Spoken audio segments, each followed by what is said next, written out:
Thank you so much for that, Zoom woman. All right.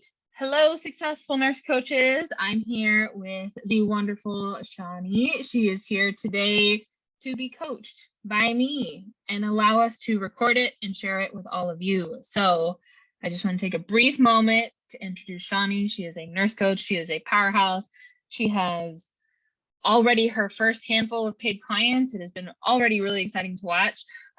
Shawnee is currently been hanging out in our preceptorship program for the past few months and is also going to be in our mentorship program starting at the beginning of the year here in a few weeks.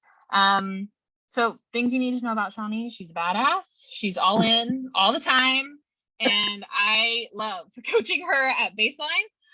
But this is the first time that we get to connect one-on-one. So it's been in a group space so far. Shawnee, before we jump in, do you mind just telling everybody maybe a little bit about you, where you're from, who you like to work with, a quick little bio? Yes, yeah. So I graduated from Collective 14 in October, and I did like ER nursing, oncology nursing, clinic nursing before that, and I currently live in Seattle, Washington, from Louisiana. I moved here a couple years ago, like right before the pandemic hit. And I've just been really enjoying being a nurse coach and serving people. I serve a lot of women, some type of trauma, and are just looking to find a space to like love themselves again and focus on themselves and their dreams and their goals and health and wellness and business and life and whatever. So that's kind of typically who I work with. And it's been a crazy, fun, and I don't know, it's been a really cool like self-discovery journey too. Yeah, I'm glad you said that. Laura and I were actually talking about that the other day, about how whenever you choose to explore entrepreneurship, it is like you put your own Pandora's box on the table and you just like smack it wide open, and it is, it's a wild roller coaster. But awesome. I didn't know you were from Louisiana. Yeah, I grew up in Baton Rouge. My Texas neighbor. Awesome. Okay, Shawnee. So you are a nurse coach. We are mostly speaking to nurse coaches who are watching this recording, but for the sake of setting up the container, I love agreements to begin with, and I know everyone watching knows what these are, but for the sake of ritual, I'm going to run through them anyway, and then also open it up to you to see if you have anything to add.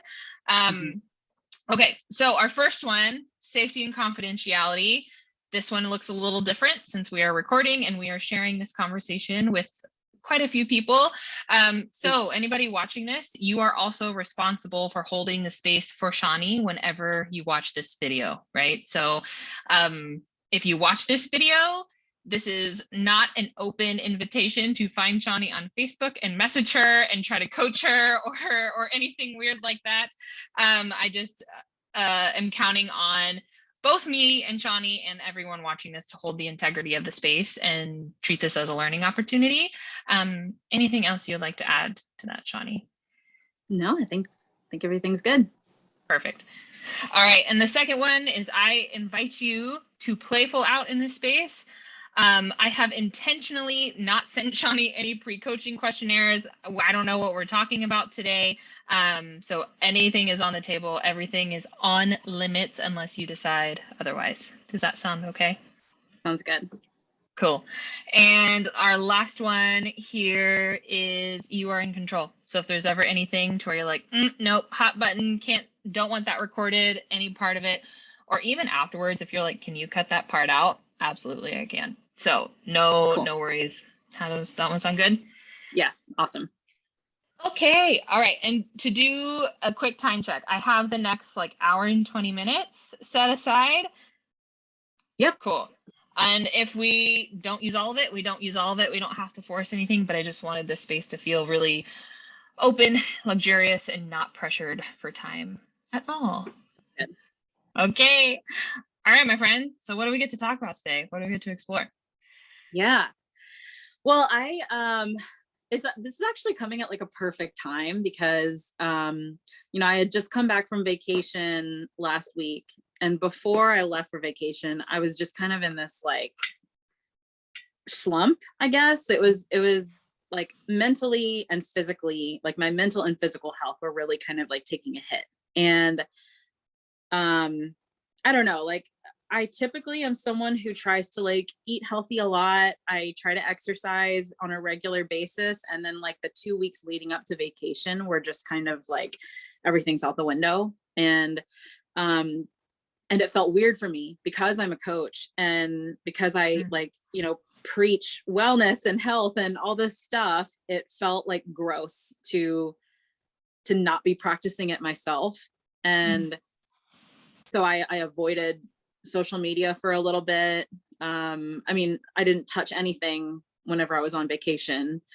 But it made me kind of want to hide a little bit more because I wasn't like showing up for myself the way that I would like to. And it's been kind of weird. I haven't really been able to like get out of it I'm feeling a little bit more energized after vacation, but it's still there. And I don't know if it's also because like it's like that time of the month for me right now, but yeah, that's just kind of been like what's been heaviest on me is, you know, mentally and physically health wise, I don't feel my best.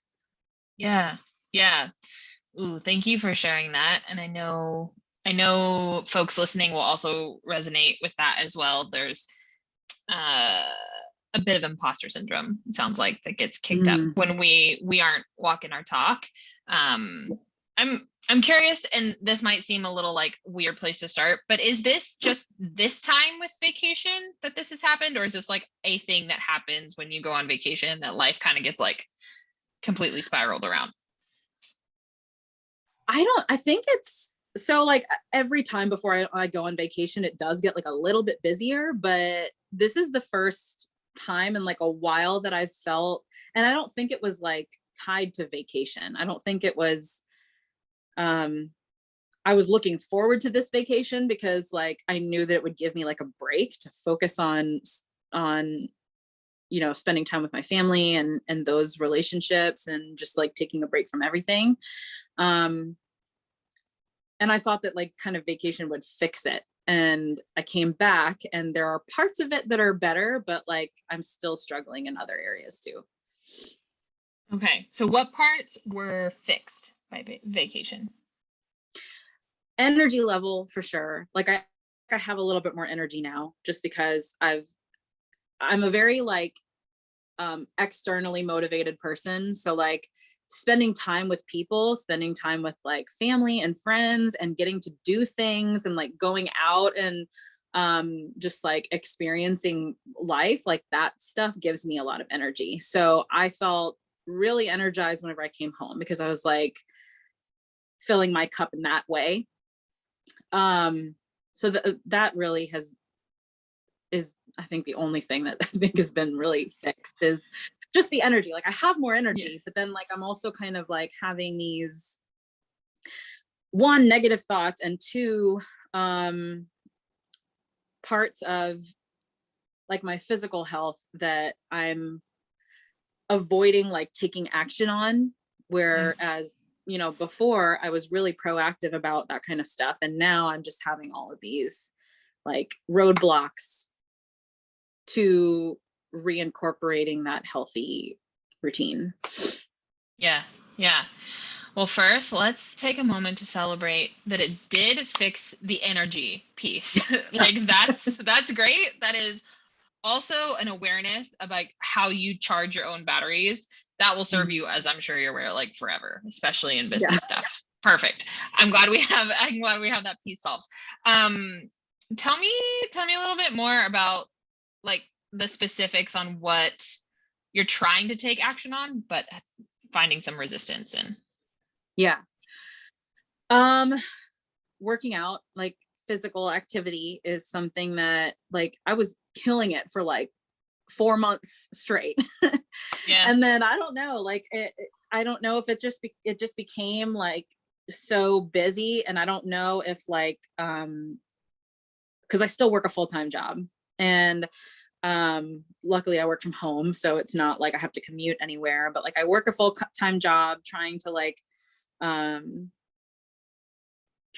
to invest in my coaching business, and then also at the same time trying to like balance relationship with husband and doing things around the holidays, and putting things on the social calendar. And I think at one point it just got like really overwhelming that I kind of reverted to like some old habits of like, I don't have the energy or time to work out. I don't have the energy or time to cook a healthy meal. We're just going to get takeout. And I've just been like really wanting, it's one of those weird things where like I want to be in a certain place, because like I know I've been there before. Like I know what it feels like to take care of myself on a physical, mental level, and I know how good it feels to like practice that habitually. And what's like a struggle for me is that I think that there's a certain energy around like just how busy I am and how much work I'm doing, that I don't like take enough intentional time to focus on other things. Because whenever I get really focused on something, like with nurse coaching and with just like sharing with people, I get like obsessed. Like it's all I think about. And I'm thinking like my biggest gap there is creating a boundary for me to like focus on me, and instead of focusing on other people, because I have this like need, this like want to always be helping people. I don't know, it's kind of weird, but not weird, like same. same especially like since you're working from home and your other job as well, like it's even for me, like it's tough to instate boundaries when everything is under the same roof, right? Like there's no clear end or start or stop. But I kind of hear two things there, is that you have this like constant pull to be serving other people, and that can like get in the way sometimes of taking care of yourself. And then also this like time and energy barrier too, of like more things. It's a busy season, we're in December, and with more things on your calendar, so I kind of want to check in, like, is it true that there is not time or an energy, or is that just like a story that we default to? Either one's good, but I think it's important to clarify.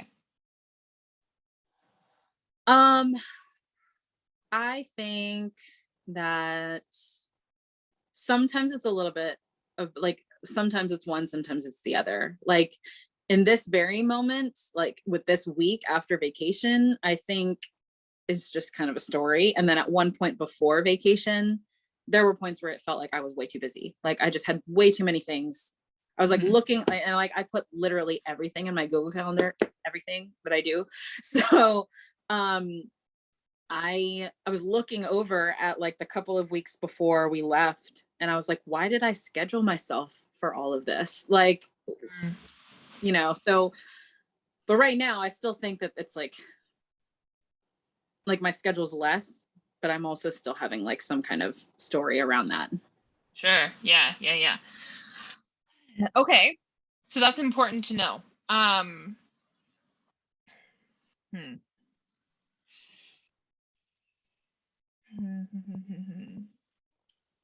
So if I were to have a very transactional moment with you right now and say, Shawnee, okay, cool. So that was the story before, or that was the reality before, and now it's kind of morphed into story resistance now that you're back from vacation. But if I told you, all right, Shawnee, go work out 5 days next week and tell me how it goes, what's your instant like feeling?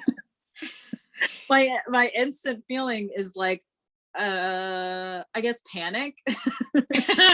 Okay, tell me more about that.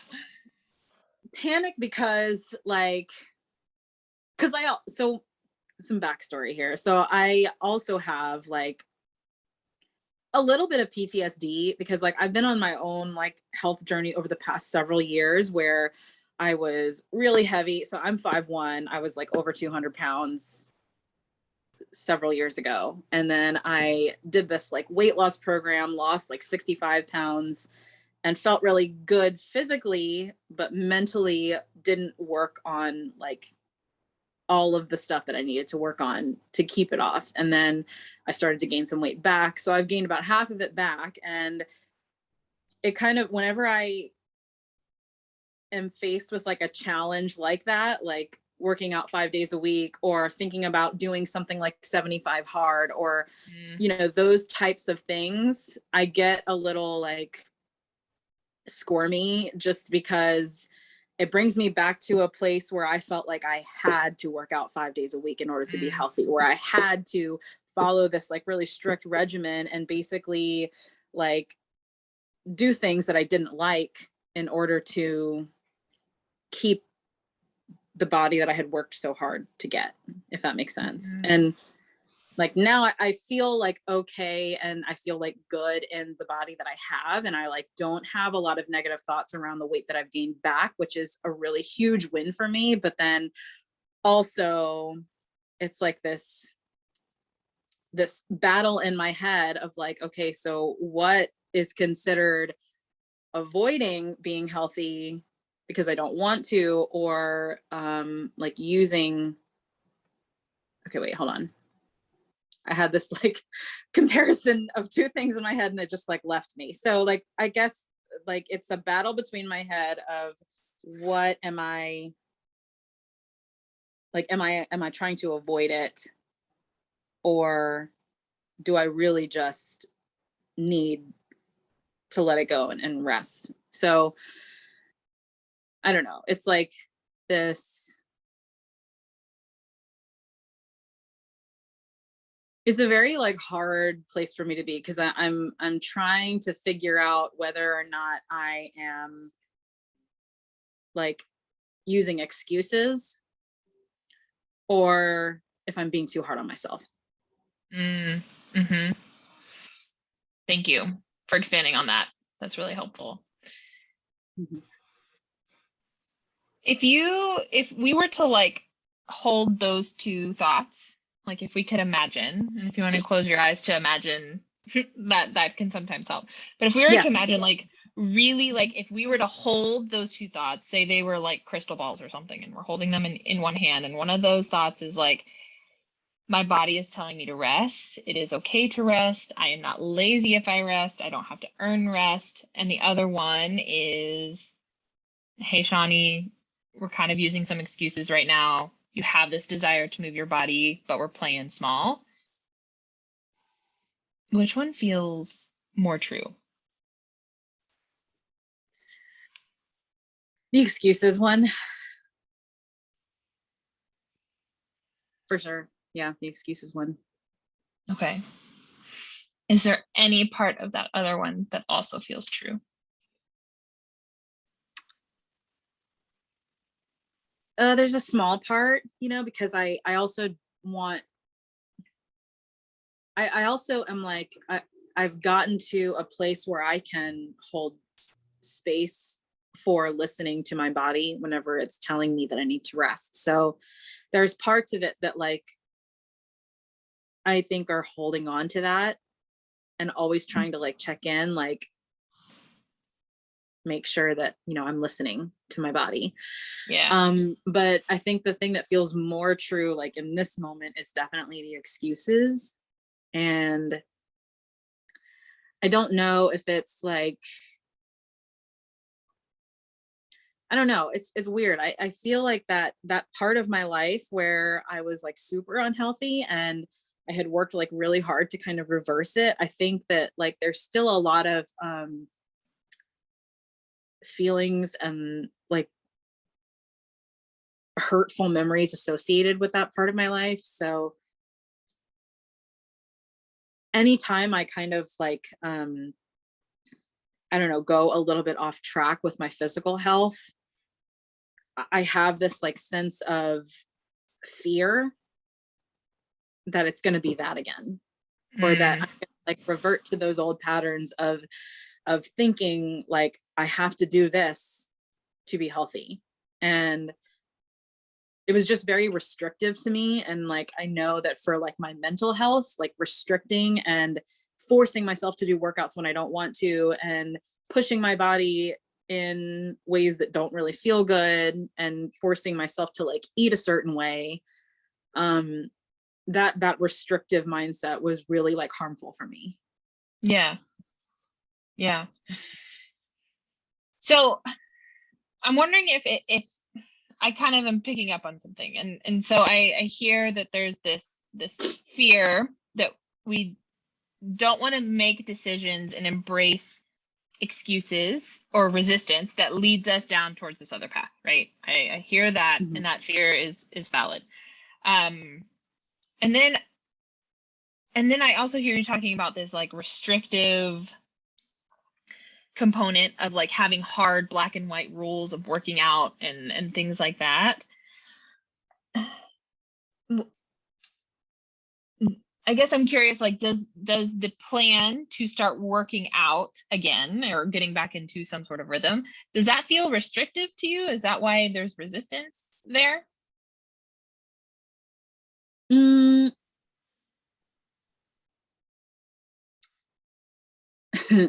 No, it just feels like,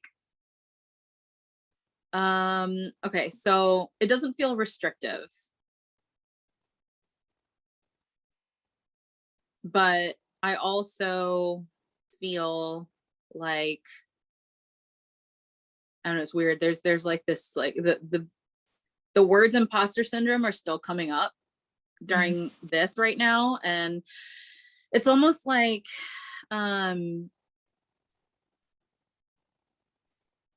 like I have thoughts of like, you know, getting back into working out isn't really gonna do anything if I continue to like revert back every time I get overwhelmed. If I continue to revert back to like just letting it go, and I have to start over and over again. Does that make sense? Like that exercising, it doesn't matter? Kind of, but like not like, yeah, kind of. I don't know. I know that sounds like hearing it back, it just sounds like so silly, because it's like I know that it does matter. And I also think that like it's one of those things where I'm one of those people that wants to be here, and it's frustrating when I'm not there. It's frustrating that I have to like go through this and this to be here. And this is, I mean, it's not just like that with like my physical health, it's like that with everything. Yeah. I'm not laughing at you, I'm laughing with you of like, yes, Yeah. I feel that too. Like, why is this so hard? Yeah, exactly. Yeah. Okay, so let's shift the perspective off of you. And if you had a client that came to the same thing, and you were working with them, say for an extended period of time, and you were like on month 5, and for 4 months they had developed this really amazing routine, they were sticking to their goals, they were doing all the work, it was awesome, and then the holidays hit, and then they went on vacation, and they kind of like teetered on their goals a little bit. What would you tell them? Or what would you think? Maybe not what would you tell them, but what would you think? I would think that for them, I guess I would try to like bring the perspective to them that like the holidays are just like any other day with like just a few more events added in. And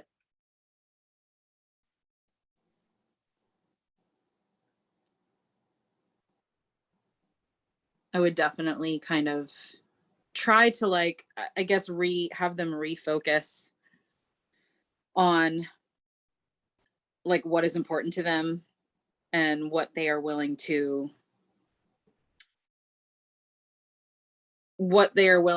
negotiate and not negotiate in terms of like their own health and wellness. And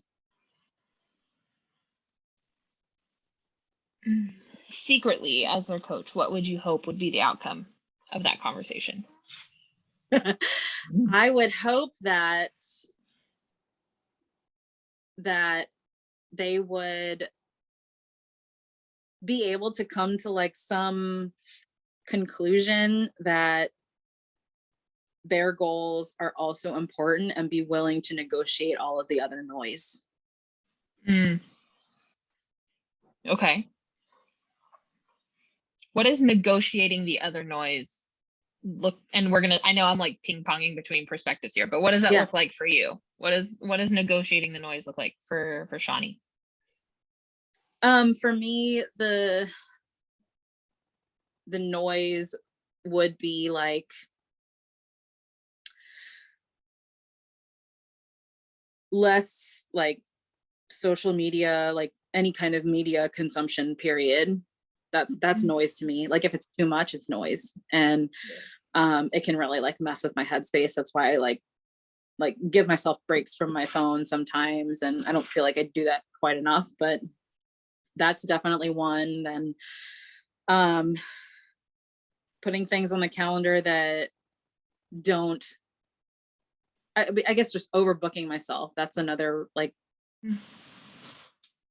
version of noise in my life, is feeling like I have to get all these things on, even though I know that like, you know, maybe energetically I won't be feeling my best that week, but I still have to do it, you know?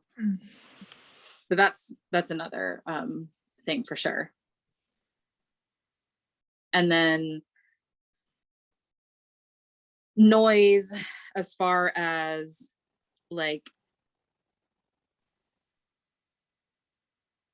excuses, I think. Like for me, it's being able to like listen and slow down enough to notice when I'm making excuses, because I'm afraid I'm not going to be able to like live up to this healthy version of me that I know I am. Those are three really big things. Of better boundaries with social media, committing to not overbooking, and being able to discern what is an excuse and what is a need between like rest and exercise. Which one of those feels the biggest?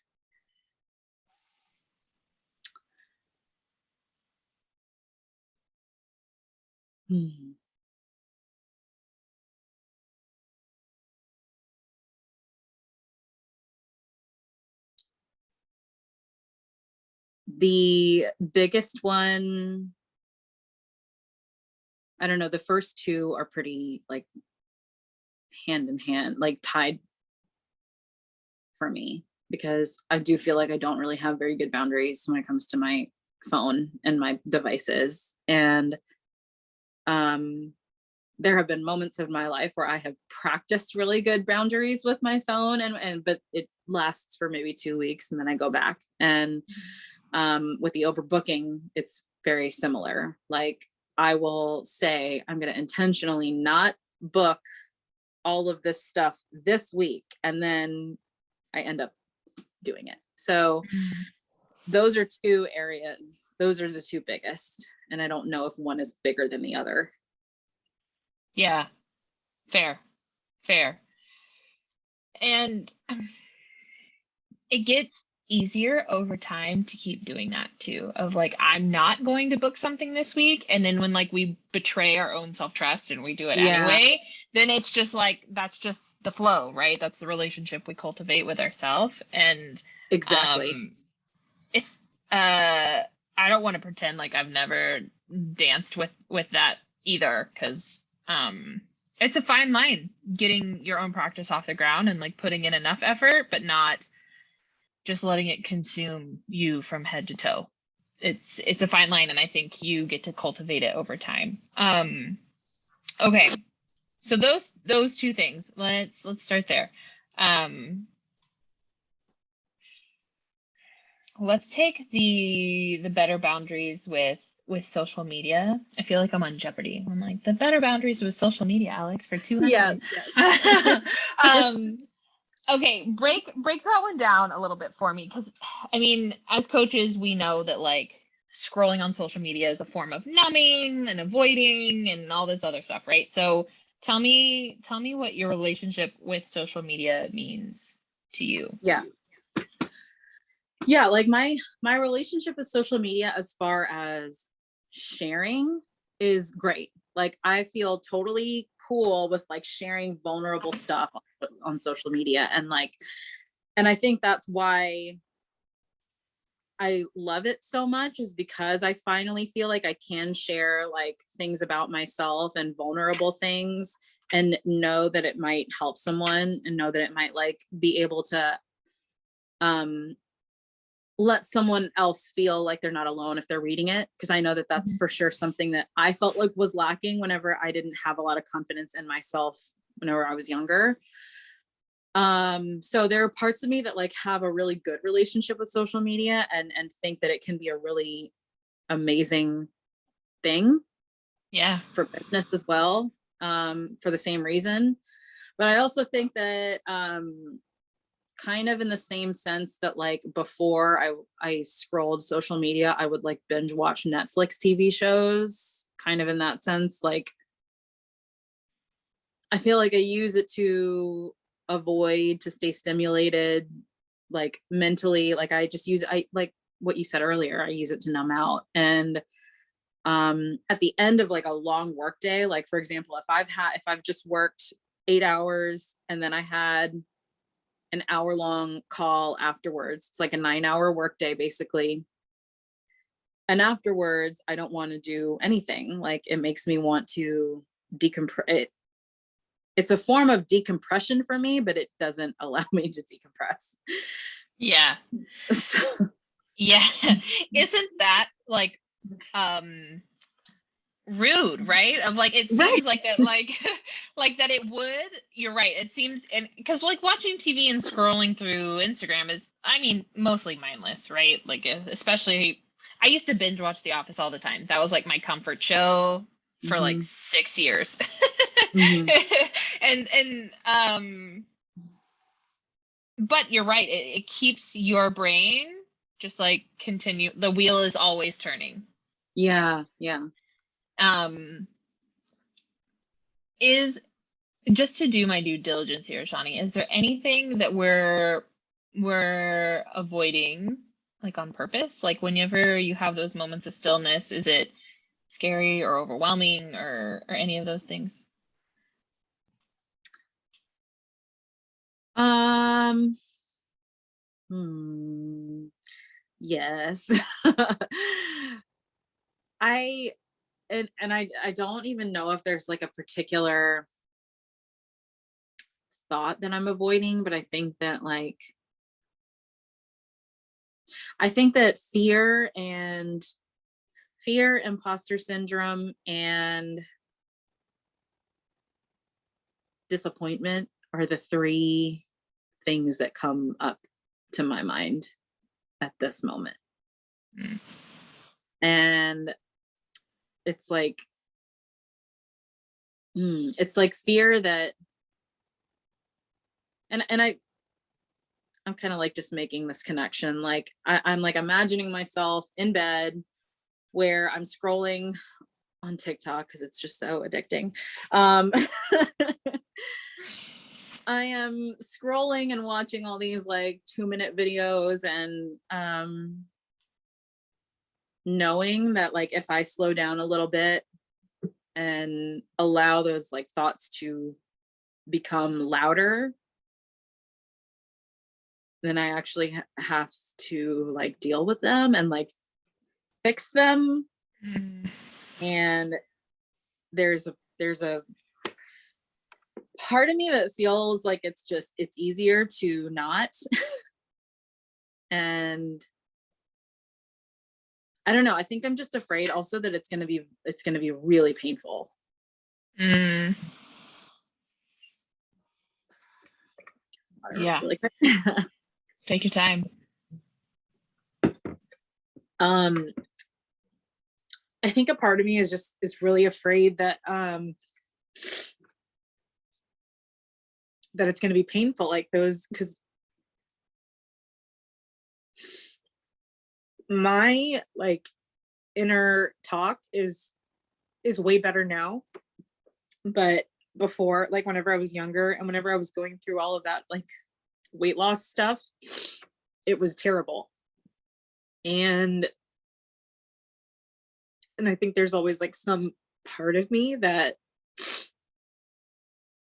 has that voice still, that really strong negative, like you are not worth anything, you're not beautiful kind of voice.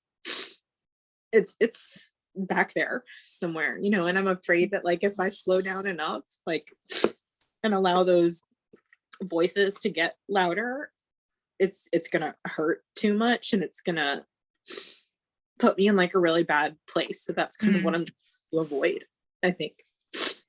Yeah.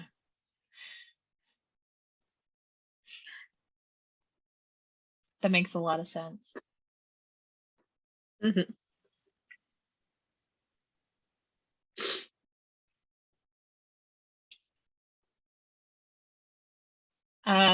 This is the part of my own private practice to where I wish that there was reach through the screen technology so I could just like give you a quick hug. Yeah, Shawnee, I understand and I deeply resonate with what you're saying. And I, if it's okay with you, don't want to necessarily focus on how to prevent that thought from happening, right? Yeah. But I'm curious, like if we could create just a little, like an inch of space between you as a person and this fear, right? If there's just a little bit of room and we can see that fear of that voice getting really loud as a symptom of something, right? There's it's like the surface level symptom of something, you know, like anchored deeper within you. What is that symptom trying to tell you?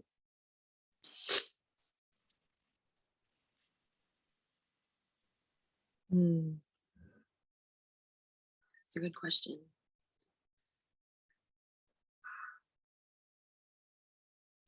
I think that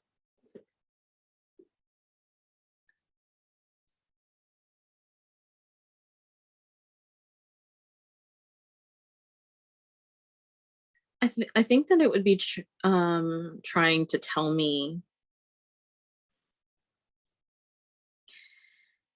yeah, it's like inner child stuff, you know, like, and not even child, just like previous version of me, that there's like a previous version of me that will always exist, I think. And there's always going to be that past version of me that like never believed in herself or her dreams, or that she was beautiful or, you know, valuable. And there are like moments where I think I need to take time to like nurture her, you know. And there's like part of me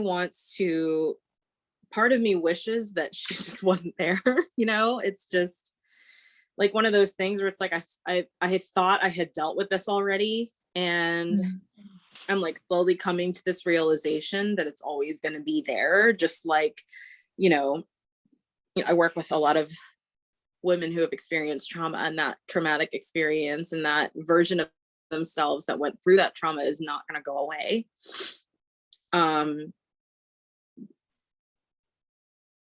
But like, I think there are just like some self-destructive like thoughts that I have that I just need to like tend to and listen to, because at one point I thought that those thoughts about me were true. Yeah. And also to throw in just a little piece of like advice and not not coach for the next 60 seconds, but also that like I think acknowledging our thoughts is a really, really important practice, and but also to take them for what they are. They're thoughts, right? Yeah. They could be real. Most of the time they're not.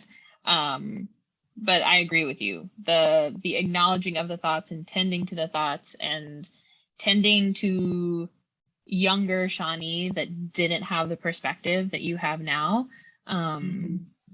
Yeah. Is there in your work, because it's very clear that you've done a lot of inner healing around this, has there been any sort of mantra or like thing that you fall back on whenever you have these thoughts to tell younger Shawnee, or like what she needs to hear? Weirdly, no. Sometimes I just like sit with it, and like one of the things that I do a lot is I journal a lot, but whenever I'm feeling like there's something specifically that I need to work through, whatever it is that I need to work through, whether it be younger me, whether it be like, you know, my relationship with somebody else, or like something that's happening, I write a letter. Yeah. And I haven't done that in a long time. I probably need to. Actually, yeah, I think I'm gonna like make a mental note to do that sometime soon. Yeah. Writing a letter is an excellent place to start. Like those are super powerful. As you continue to work with me and Laura, we'll probably recommend that you do that kind of a lot. We're like, I don't know what's going on. And we're like, write a letter to money, to your dad, to whoever, you know? So I love that popped up on your radar. And yeah, I'm curious if right now, and it's okay if it's not clear yet, but if there's anything that you would like to verbalize to younger Shawnee. Like, is there anything in this moment that she needs to hear?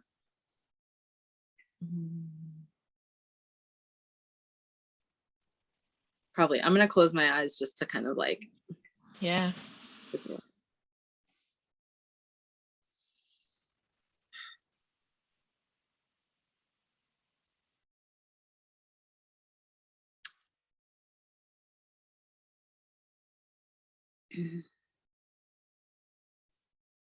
I think she would just need to hear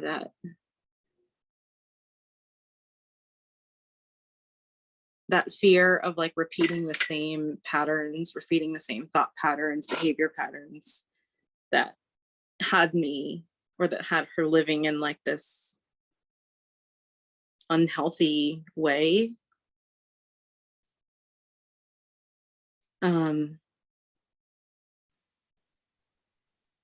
The version of me like now knows how to keep her safe from that. That's kind of what came up for me. Yeah. That's like better than I love you. I know how to keep you safe. I know how to keep you safe. That is the best medicine for your nervous system, especially. Because I do know, you know, like I at baseline like don't think those things about myself anymore. And oh Lord, why did I do this on a week that I'm on like my period? It's like nonstop waterworks. I mean, I'm very emotional in general. Like I probably would have cried at any point in the month, but it's like extra strong right now. Yeah. So. Well, crying actually releases happy hormones, so hopefully you feel a sense of release afterwards. But yes, very cleansing, very therapeutic, to be expected. Yes. Yeah, but like I do, you know, I'm really like grateful that we're kind of talking about this now, because I don't know if I would have like found a quicker way to release this stuff. And I think like the biggest takeaway from like this part of the conversation is that like I do know how to keep myself safe from those like toxic mindsets, you know. You know, before I used to really feel victim to those things. I used to feel like I had no control over the negative thoughts that I had about myself, and now I feel very different about that. And I think at one point it was just a little like frustrating that I felt them getting louder, but I wonder if that's just like my intuition telling me that I need to spend some time on myself, and like that healing doesn't end, it just continues. Yeah, and this wasn't clear to me in the beginning, Johnny, but as we've talked and kind of like flush this out a little bit, it sounds like these thoughts might even be like a self-protective mechanism that we have, right? And Yep. and it's just like acknowledging that that's what's going on, and it's not necessarily negative, and we don't have to beat ourselves up over having these thoughts, but but that it's like your system's alarm bells, right? Mine manifest as anxiety, and I keep, with my own work, I'm always like, how do I fix it? How do I make it go away? And everyone's like, no, you just accept that this is how, for right now, how your body communicates with you, and it's just your job to be aware and accept. I'm like, yep, I'm gonna keep trying real hard at that. So I do want to applaud you for, I mean, we're talking like what, like 3 or 4 weeks max here that you've kind of been in a little bit of a funk, or starting to get into a funk. Like 4 weeks compared to, I mean, how long was the funk before? You know, like how long did it take to, you know, like you are evolving and getting better and getting quicker and getting more in tune, and your intuition's getting stronger. So I wanted to highlight that too.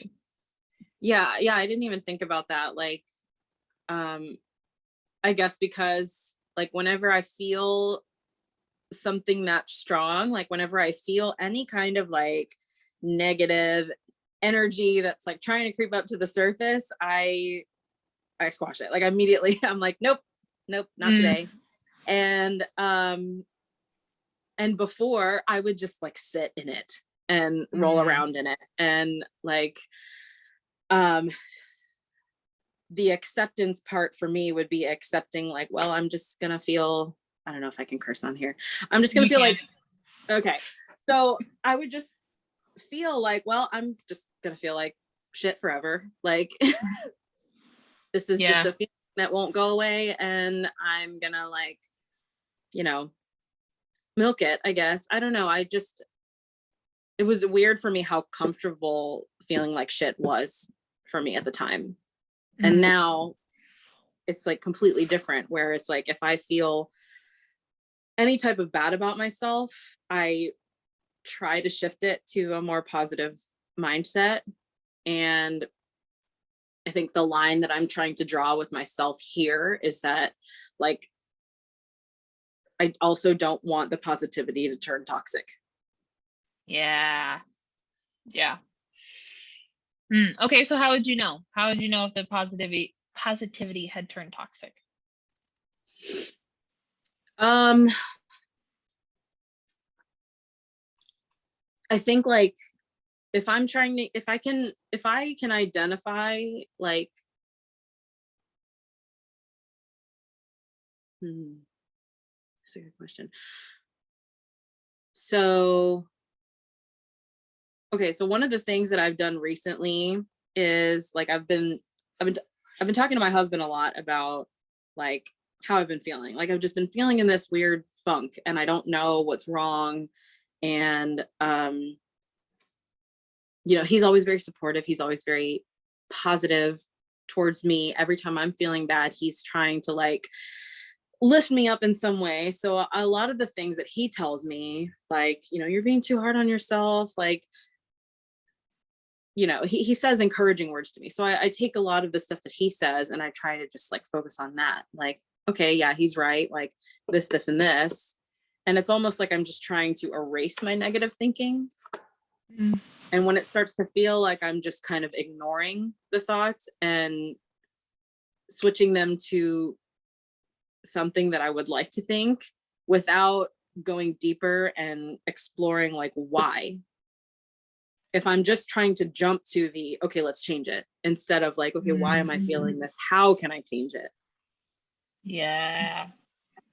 That's huge. That is huge. Yeah. I'm like just now like realizing, because I was literally talking to my husband about this last night. Like we were walking our dogs and I'm like, I don't know why I've been feeling terrible lately. Like, and he was saying all these supportive words and I'm like, okay, well that should work. Thinking that should work.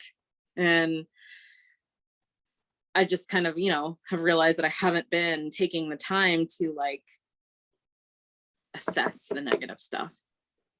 I've just been like, I gotta change it. I gotta get out of this. Like I cannot be here. Yeah. And I think that like knee-jerk reaction of like, I don't want to be here. It all makes it just like, from the 1,000-foot perspective here, it makes a lot of sense, right? Of like, I don't want to feel negative things because when I felt negative things before, it meant this. It meant I wasn't healthy, right? Yeah. And so now we're creating new space with lots of gray area and way less black and white, right? Yes. But I love that you said that, because even if you would have asked me what I would do, I wouldn't have had as good as answer as what you just put out there. So that is a really excellent like assessment for yourself to like a quick assessment almost, to be able to sit with and analyze what's going on. I'm like also making a note of what I just said because I don't want to forget. Yeah, also we're recorded, so if you need to go back and watch it, perfect. Sonny, you're good. I'll go back and watch this. You're good. Okay. Yeah, and also I would want to, because I am not a nervous system expert, but I really am obsessed with nervous system and trauma-based work. And a lot of times, like even in my own work, that feeling of having mantras with the word safe in it feels really like luxurious and good. As someone who is repairing their relationship with their body after not feeling safe in it for a really long time, thank you, aneurysm, it's long work. It's long game stuff, right? Something that is helpful for me is to be like, I am safe to feel anxious. It doesn't mean my aneurysm is rupturing, right? So like, I am safe to address these negative thoughts. It doesn't mean these other things. So I wanted to offer that to you in case you needed just like a little chomp size mantra there to help you through a tough moment. And I have, if I could flip my computer around for you, I would. I have like, I am safe, like all in post-it notes around my computer, just to remind and reprogram. And I mean, this is, like I said, long-term game here in forms of healing and rewiring and things. Yeah, it definitely feels like the rewiring is constant. And like my beliefs before were that, oh, like once I rewire my thoughts, once I like stop thinking this way, it's just never gonna happen again. And slowly starting to come to the realization that is not the case, and that like, there's that version of me is always going to be there needing some kind of support in some way, is a little bit more comforting, because now I know that like whenever I see these signs that I am avoiding dealing with emotions, which is not like me. Like at baseline, I am like the feelings girl. Like I want to feel all the feelings, and like if I don't feel like I can, I try to find something to stimulate them so that I'll feel them. Like that's me at baseline. And like this whole avoiding thing is just not normal for me. And it's been nice to kind of, I really like that mantra that you shared too. So good. Okay. Well, now I kind of want to ask you if we can switch gears like a little. And so like now that we've flushed it out a little bit and we've gained a little bit of clarity on what's going on, how does that relate to the surface level goal of working out more? Like how does this shift anything for you? It does, because I think my main like resistance, because we were supposed to start working out again this week when we got back from vacation. And then I still felt like, no, I don't want to. Like, I was just having like those roadblocks still this week. And I think it does shift it a little bit, because now I can kind of appreciate like why I was feeling so much resistance with it. And the fact that like I needed to go to a place of making sure I check in with that younger me and let her know that this is not going to be the same, and let her know that it's still a safe place for me to pursue a healthier like body and mind. And it doesn't have to be like self-destructive or traumatic or restrictive like it was. Yeah. And it's just me trying to reach my goals and take care of myself so that I can show up in the best way, and not me doing it to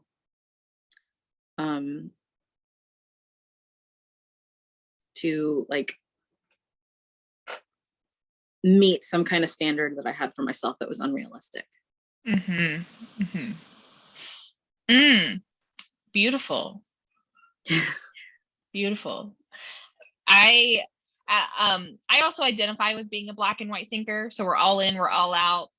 Yeah. And when I hear you talk about that plan, I see so much beautiful shades of gray to where of different ways you get to show up for yourself. And that's awesome, Shawnee. That's great. All right. So there was two other things on that list. So we had boundaries, we had overbooking. What was the third one? Boundaries, overbooking, and excuses. Excuses. Okay. Do you want to, we have time. So I was curious if you wanted to dive into either of those, or if this is feeling like enough for now. I want to check in. I would like to try to like figure out the boundaries portion, which I think also ties into the overbooking portion, because the more that I'm on social media, I'm also like connecting with people, and that makes me want to schedule calls and like, whatever. And as soon as somebody responds to me, I'm like, okay, well, I have to get them on the books for next week, even though I said I wasn't going to book anything next week, Yeah.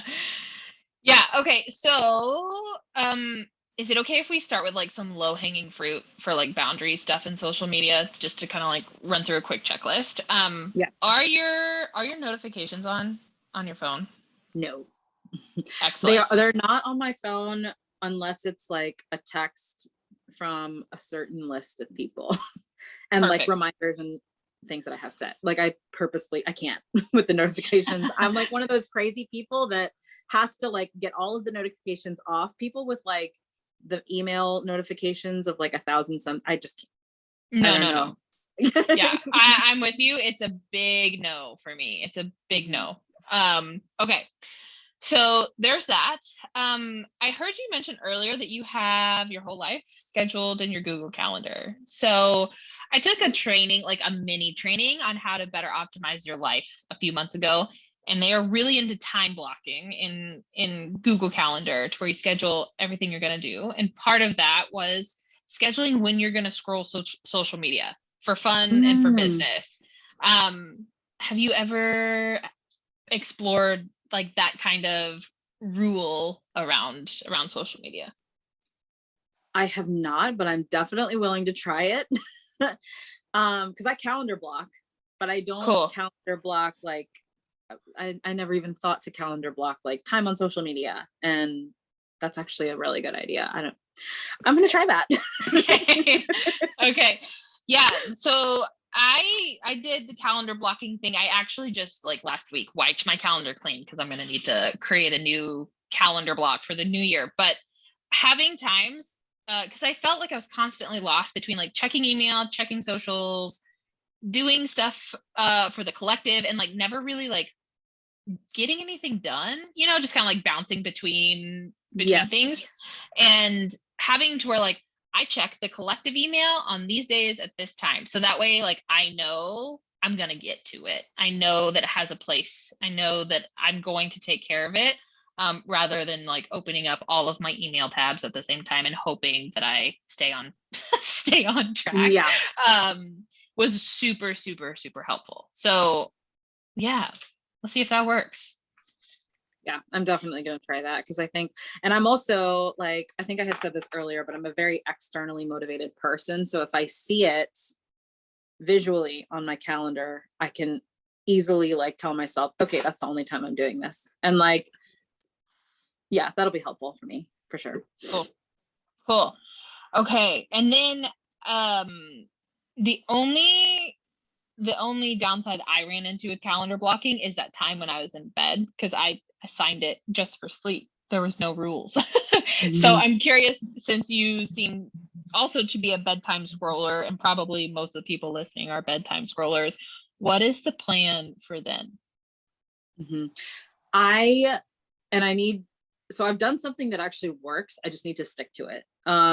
Like a couple of weeks before my like funk started, before vacation, I was like wrapping up anything that I had to do on my phone about like 30 minutes before brushing my teeth, walking the dogs, whatever, and then going to bed. And I was keeping my phone in the office room, which is like across from, so like our bedroom, bathroom, and office are all connected. And so I just put my phone in a different room, and then like my alarm clock is on my Apple Watch, which I wear to bed. So I need to start doing that like more consistently. I even took note of it whenever I was doing it, that, oh, this is working. Like I feel more rested. I feel like I can go to bed and not have a billion things on my mind because my brain isn't stimulated. And then as soon as that period of time where I was just not feeling good mentally and physically started, I started going back to having my phone in the room. Yeah, interesting thing to take note of too, of like how insane phones can be comfort, right? And they allow for the distraction. So, okay, cool. Any barriers into like committing to that today, to where like your phone is in the other room for bed? Not that I can think of, because I know that the barriers for me are just me, like me throwing a fit, me being, like there was a couple of times where I had it in the other room and I told myself I was going to keep it there. And then I had like a fit, like, well, I want to scroll on social media, and like, toddler, like almost. Yeah. And I know that that's like not, since we're like talking through everything and bringing up a lot of like deeper stuff, I can definitely now like appreciate the value of holding to that commitment. And it's actually anchored to something that is motivating rather than just, I want to scroll on social media less. Right. Yeah. There's a deeper why it's important to you. Awesome. Okay. Well, I'm going to see you on I'm not hosting the call this week for the preceptorship, but I was like, you have some accountability built in through me and Laura. So how can we make an agreement that at least from like today to the next time you check in with one of your coaches, that like you just keep an honest tally, and then you can let us know how it goes on the next call. Yep. Cool. I love that, because that stuff motivates me. Like having, like whenever you challenge me for the 10-day live, I was like, okay, I can do this. Like, and even on the days where I'm like, I don't even know what I'm going to talk about, but let's go. Like, yeah. Yeah, absolutely. Absolutely. So, I'm excited to see how it goes. I am very confident that you're going to knock it out of the park because that's the kind of work ethic that you have. Okay. Any other boundaries that feel a little loose around social media?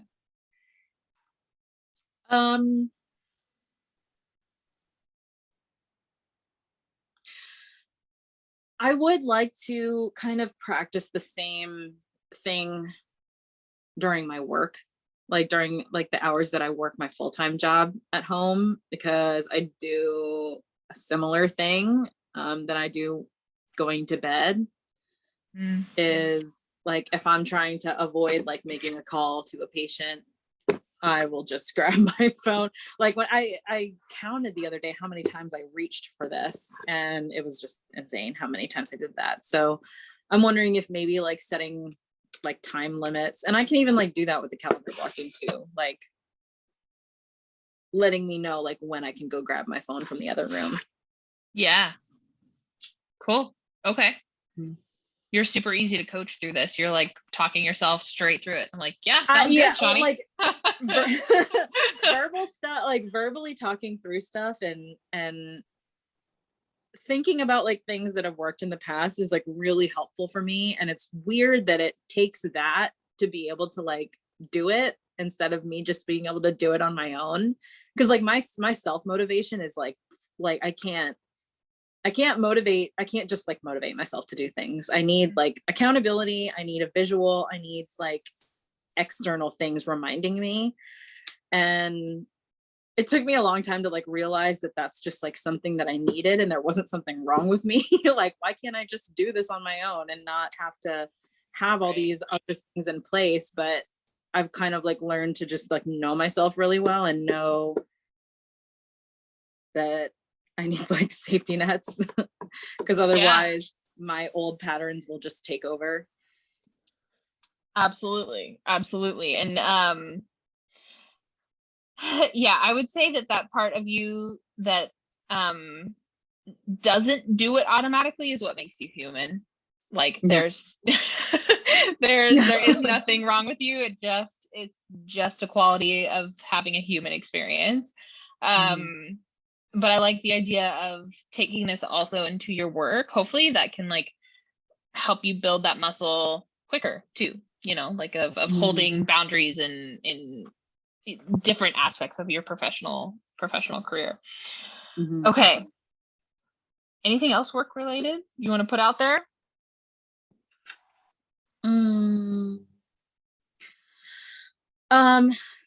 No, I mean, not really. Like the only thing I can think of is just like a really big, like dissatisfaction with my job. But like, I feel like a lot of nurses that are watching this are also going to be in the same boat as me. So yeah. And I was like, and that is what the mentorship space is for, Shawnee. Not to very excited push that about. Off. Yeah. But already yes, thinking about like when I'm gonna quit. So yeah, it's helpful to like if you haven't yet to be aware of what the number is. Like when you hit a certain amount of clients or when you hit a certain amount of, you know, financial income from coaching, like where's the line in the sand for when you can comfortably make the shift. Sometimes it's an uncomfortable shift, but just so that we have something to be striving for too. Yeah. All right. Yeah. If I'm already celebrating the day that you get to quit your job. It's gonna be great. It's gonna be great. Me too. Okay. Any other boundaries? I feel like we've clicked through like 3 or 4 of them really quickly. Anything else? No, I don't think so. I think that and I think that the boundaries with social media will also really help with overbooking, because that's why, like that's one of the biggest reasons why I overbook, is because I'm constantly like on my phone, and because I'm on my phone, I'm connecting with people and people are messaging me, and I don't, you know, I have that sense of urgency because I have the sense of urgency to go to my phone. Yeah. And also, coaches or like being slightly unavailable as a coach is a good thing. Like it creates scarcity in your business. So yes to honoring time off. And I have noticed in my personal, in my private practice myself, that whenever people get on and are like demanding your time tomorrow or as soon as you have it, that there's going to be more boundary issues to come with them if they sign up as a client. So that makes allowing for some of the excitement to like dissipate a little bit can sometimes be a good thing too. That makes a lot of sense. That's very helpful to Yeah, know. yeah. Now, whenever I get really, really excited messages, I'm always like, red flag. What's going on here? Yeah. All right, Shawnee. The sun is burning my eyes right now, so I'm leaning I'm leaning way over to the left. I promise I'm not trying to be super casual. Okay. I feel like we have a lot more to dive into, but is there anything else that feels important to dive into before we wrap up?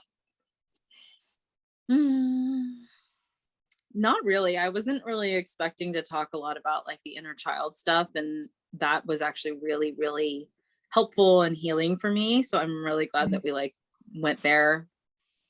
Excellent. And yeah, that like is going to give me a lot of stuff to like think about and reflect on, and hopefully it will give me like some clarity on like what I can do to really get out of this funk that I've been in. Yeah.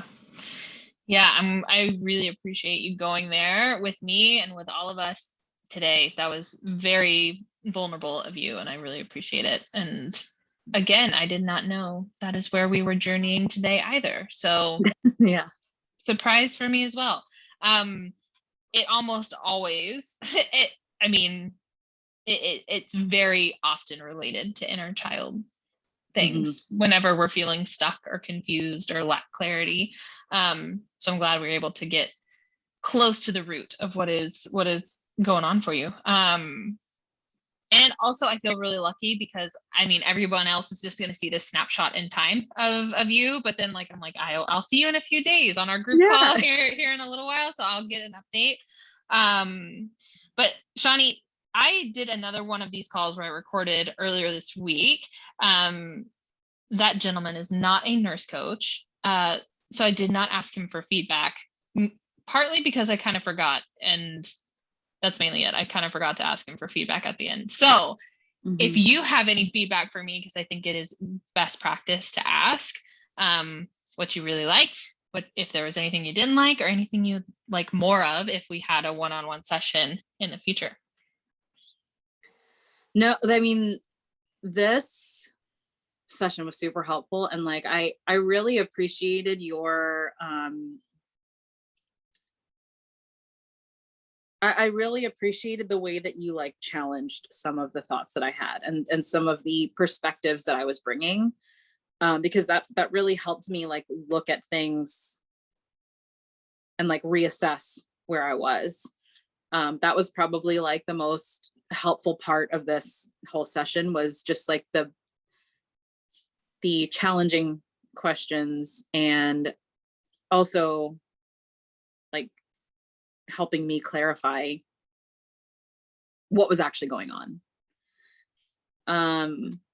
As far as like things that I wanted to be different or wanted more of, not really. This was a pretty great session.